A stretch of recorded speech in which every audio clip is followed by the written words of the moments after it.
तुला हाची लाभ.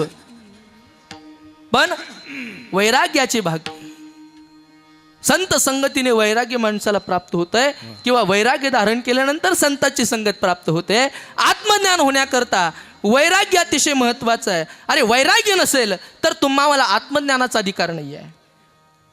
आणि ते आत्मज्ञान, ते वैराग्य होण्याकरता माणसाला फार कष्ट सोसावे लागतात.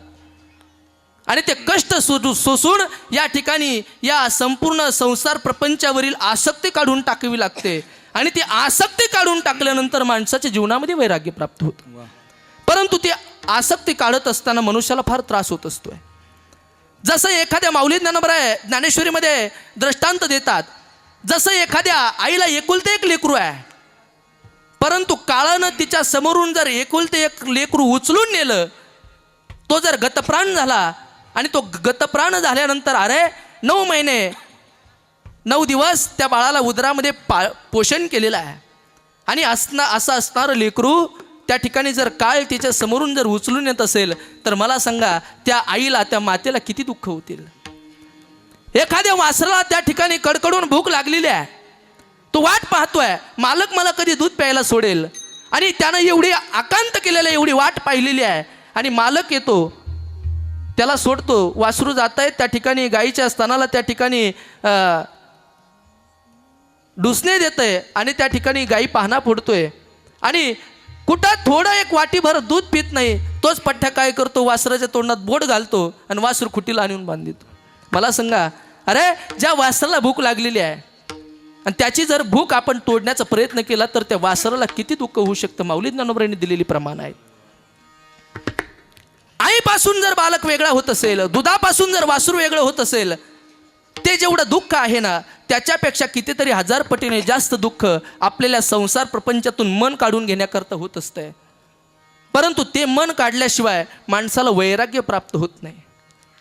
आणि ते मन काढण्याकरता पहिले त्या विषयातली माणसाला दोष समजणं अतिशय महत्वाचं आहे. मला सांगा, ज्याला संसार जर सुखरूप वाटू लागला त्याचं संसारातून मन निघेल का? नाही. संसारातला दोष आपल्याला समजला पाहिजे. ज्यांच्यावरती आपण संसार प्रपंचावरती त्या ठिकाणी डिपेंड आहोत, त्या संसार प्रपंचातील आपल्याला दोष समजल्याशिवाय आपल्याला वैराग्य प्राप्त होणार नाही. आणि ज्याला या संसार प्रपंचाला दोष समजलाय ना, ते संत श्रेष्ठ गोरोबा काकांसारखे संत होऊन गेलेले आहे. त्यांना प्रपंचातील दोष समजलेला आहे. पदार्थातला दोष समजल्याशिवाय आपण त्या पदार्थाचा त्याग करू शकत नाही.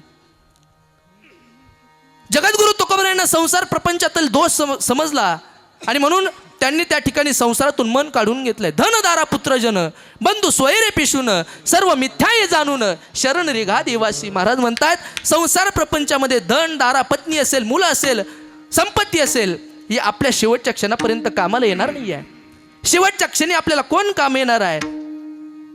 तर महाराज म्हणतात शेवटच्या क्षणी तो एक चक्र पाणी आपल्या कामी येणार आहे. तुका म्हणे तुझं सोडविना कोणी, एका चक्र पाणी वाचून या. शेवटच्या क्षणी जर त्या भगवान परमात्म्याने तुम्हा मला या मृत्यूरूप संसार सागरातून सोडवा असं जर वाटत असेल तर आपल्याला या संसार प्रपंचातील आसक्ती काढून टाकणं अतिशय महत्वाचं आहे. आणि ती आसक्ती काढून टाकून भगवत चरणी लीन होणं अतिशय महत्वाचं आहे. भगवंताचं नामस्मरण करणं अतिशय महत्वाचं आहे. म्हणून जोपर्यंत विषयातील आपल्याला दोष समजत नाही, पदार्थातील दोष समजत नाही, त्याच्यात काय वाईटपणा आहे, हा वाईटपणा जोपर्यंत आपल्याला तुम्हा मला समजणार नाही तोपर्यंत आपल्याला वैराग्य प्राप्त होणार नाही. माऊली ज्ञानोबरांनी वर्णन केलेलं आहे. वमिली अण्णा लाळ न घेती रसना. माऊली ज्ञानोबरांनी दृष्टांत दिला. एक व्यक्ती आहे, दिवसभर सोमवारचा दिवस होता आणि तो सोमवार पकडत होता, सोमवारचे उपवास पकडत होता रवी महाराज. आणि सोमवारचा उपवास त्याला कधी उपवास सहन होत नव्हते, म्हणून सोमवारी त्यानं उपवास धरला. कडकडून सकाळी भूक लागली म्हणून त्या ठिकाणी साखर केसर टाकून मस्त सकाळी 2 ग्लास दूध पेला पठ्ठ्या. 2 ग्लास दूध पेल्यानंतर पुन्हा 9 वाजता त्यानं दाबून खिचडी खाल्ली. नुसती खिचडी नाही खाल्ली महाराज, साबुदाण्याचे वडे दह्यासोबत खाल्ले. साबुदाण्याचे वडे खाल्ले. दुपार झाली, उन्हाळ्याचे दिवस होते, फार गरम व्हायला लागलं म्हणून घरात त्याला फार मोठं लाल लाल टरबूज दिसलं. त्यानं 2 किलोचं टरबूज पठ्ठ्याने एकट्यानं खाल्लं महाराज. फार लाल सरीत होतं ते. आता त्यालाच माहिती किती लाल होतं, तुम्हाला नाही समजणार, ते दृष्टांत आहे ना. आणि म्हणून लाल टरबूज खाल्लं, गपा गपा खाल्लं, भूक लागलेली, अर्ध सगळं त्या ठिकाणी गिळून घेतलं. टरबुजाच्या बियाही चावल्या नाही, तशाच गिळून घेतल्या. आणि त्या बिया गिळून झाल्यानंतर टरबूज खाऊन झाल्यानंतर पुन्हा त्या ठिकाणी एक ग्लासभर चहा पिला. चहा पिल्यानंतर संध्याकाळी उन्हाळ्यामध्ये त्या ठिकाणी एका मित्राचं लग्न होतं आणि त्या लग्नाकरता तो पठ्ठ्या गेला. आणि संध्याकाळी आता दिवसभर त्यानं उपवास धरला होता 1.5 किलो खिचडी खाऊन. आणि उपवास धरला. लग्नामध्ये गेल्या गेल्या म्हणे फार पोटी भूक लागली म्हणे. एक मित्रही त्याच्याबरोबर होता रवी महाराजांसारखा. आणि रवी महाराजांना म्हणे फार भूक लागली आहे, आता जेवण केलं पाहिजे. आता लग्नामध्ये जेवणाला काही आहे, मस्त जिलेबी आणि बासुंदीचा बेत होता. पठ्ठ्या त्या ठिकाणी जेवणाला भिडला महाराज. एवढी जिलेबी त्यानं खाल्ली, एवढी खाल्ली की डेकर द्यायला आ केलं तरी त्याच्या घशातल्या जिलेबीच्या कड्या दिसत होत्या. एवढी जिलेबी खाल्ली महाराज त्यांनी. आणि एवढी जिलेबी खाऊन त्याचं मन भरलं नाही. त्यानं बासुंदीवाल्याला आवाज दिला आणि बासुंदीवाल्याला आवाज देऊन 5 ग्लास बासुंदी पठ्ठ्या पेला महाराज. त्याच्या जवळ गेलो, त्याला विचारलं, का रे बाबा एवढं सकाळपासून तू खाल्लं, एवढी इथं कार्यक्रमात लग्नाला आल्यानंतर जिलेबी खाल्ली, अरे तू डेकर द्यायला आ केलं तर जिलेबीच्या कड्या दिसत होत्या घशामध्ये, एवढी त्या ठिकाणी तू जिलेबी खाल्ली आणि त्यावरती 5 ग्लास बासुंदी कसा काय पिला? तू म्हणे महाराज तुम्हाला अजिबात डोकं, महाराज लोक आहे डोकं. तो म्हणे तुम्ही नुसते पेटे घालून कंबर बांधून कीर्तन करते राव, म्हणे तुम्हाला काय कळतं? म्हटलं अरे पण ती बासुंदी तो बसवली कुठं? तो म्हणे तुम्ही येडे झाले का, त्या जिलेबीच्या पोंगळ्या कशाला द्यायला म्हणे. म्हणजे पठ्ठ्यानं डेकर द्यायला जिलेबी आ केलं तर जिलेबी दिसत होती आणि 5 ग्लास तो बासुंदी पेला. घरी आला आणि घरी आल्यानंतर पोटामध्ये डळमळ व्हायला लागली. रवी महाराज त्याच्या जवळच उभे होते. काय रे बाबा काय झालं? म्हणे महाराज सकाळपासून फार खाल्लंय, आता ओव्हरलोड झाले, आता डळमळ होतीये. आणि रवी महाराज त्या ठिकाणी लग्नामध्ये जेवले नव्हते, त्यांना फार मोठी कडाड्यानं भूक लागलेली होती, तडाक्याची भूक लागली महाराज. आणि त्या व्यक्तीला ते खाल्लेलं सहन झालं नाही, म्हणून त्यानं त्या ठिकाणी रवी महाराजांसमोर भडाभडा त्या ठिकाणी उलट्या केल्या, वमन क्रिया केली, त्या ठिकाणी ओकला. आणि ते ओकला असताना त्याच्यात काय काय पडलं महाराज? सकाळचा साबुदाणा पडला, दूध पडलंय, टरबुजाचा लाल लाल रस पडलेला आहे, टरबुजाच्या बिया त्याच्यात पडलेल्या आहे, जिलेबीचे अर्धे तुकडे दिसत होते, बासुंदीमध्ये बदामाचे काजूचे तुकडे टाकलेले होते, तेही तसे सगट खाली पडलेले होते, मनुके त्याच्यामध्ये पडलेले होते. आता मला सांगा रवी महाराज, तो जर तुमच्या समोर जर ओकला आणि तुम्हाला जर कडाडून भूक लागली असेल तर तुम्हाला असं वाटेल का एक चमचा घेऊन पिऊन पाव म्हणून? हा काय अडचणी भूक लागल्यावर? नाही खाऊ वाटणार. याला बिभत्स रस म्हणतात.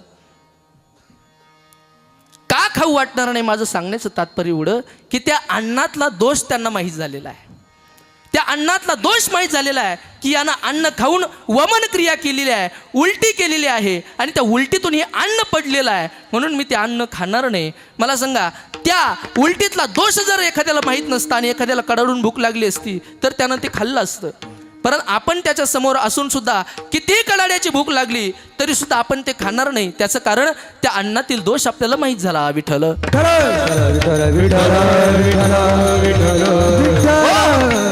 त्याचप्रमाणे या संत मंडळीने सुद्धा या संसार प्रपंचातील दोष माहीत झाला.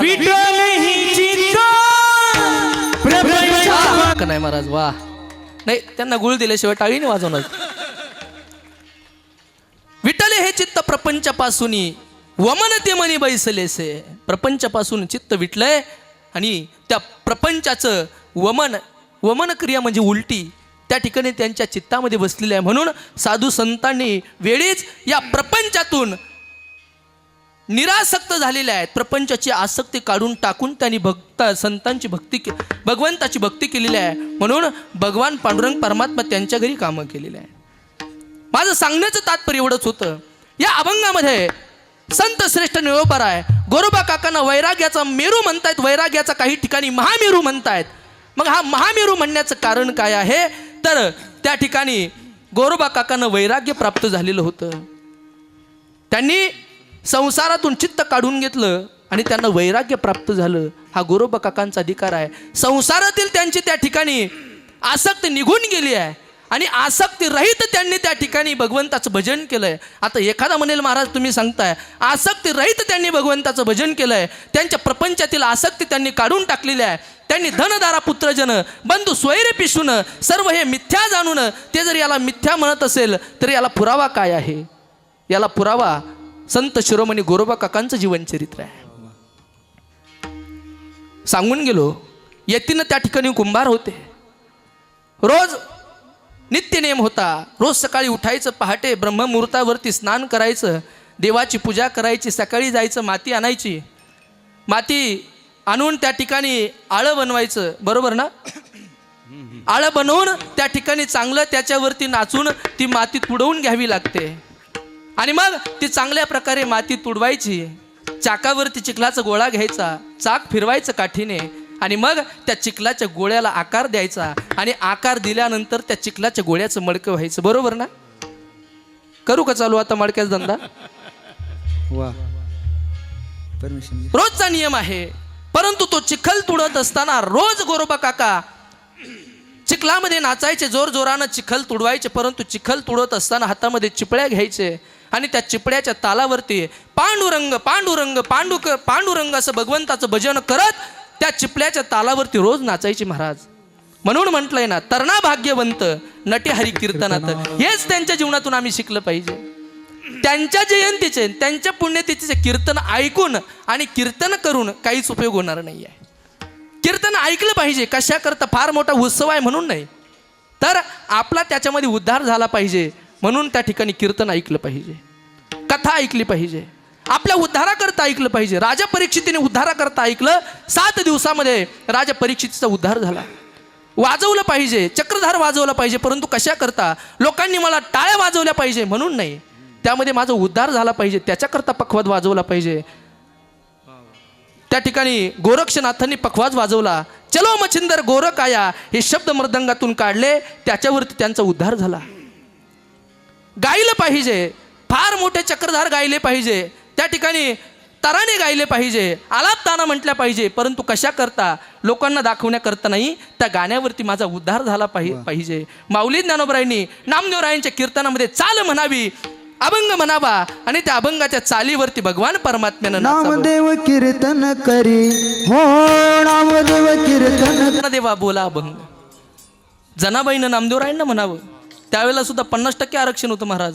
म्हणून तर श्रेष्ठ असणाऱ्या ज्ञानोबरायांना जनाबाई महिला असून सुद्धा म्हणते की बोला अभंग. आणि त्या अभंगाच्या तालावरती पांडुरंग परमात्मा नाचतोय म्हणून गायलं पाहिजे स्वतःच्या उद्धाराकरता. मी गातो नाचतो आनंदे, मी गातो नाचतो आनंदे, मी गातो नाचतो आनंदे. वेडा झालो मी तव छंदे, वेडा झालो मी तव छंदे.